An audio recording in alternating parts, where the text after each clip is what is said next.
আনাইজা দেশের বাইরে জন্মগ্রহণ করলেও দাদা দাদির সাথে দেশের বাইরে এটা তার প্রথম ট্যুর। আজকে আনাইজা যাচ্ছে মালয়েশিয়া এবং তারপরে সিঙ্গাপুর। এখন আনাইজা ঢাকা এয়ারপোর্টে তার দাদা দাদির সাথে ওয়েট করছে প্লেনের জন্য।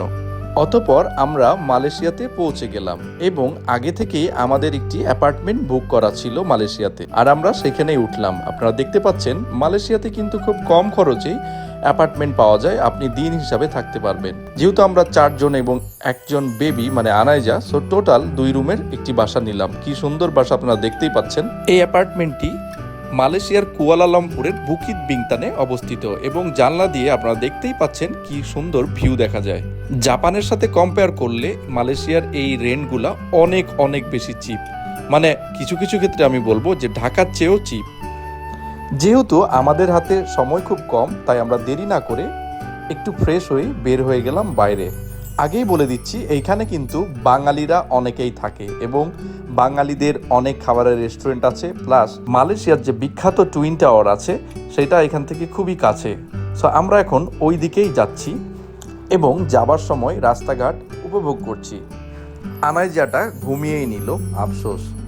ওর স্টলার নিয়ে কিন্তু ভালোই ঝামেলা, কিন্তু আমরা যেহেতু লোক বেশি, আনাইজার দাদা দাদু এবং আমরা সবাই মিলে আমরা এক্সচেঞ্জ করে করে আনাইজার স্টলারটা নিয়ে সামনের দিকে এগোলাম।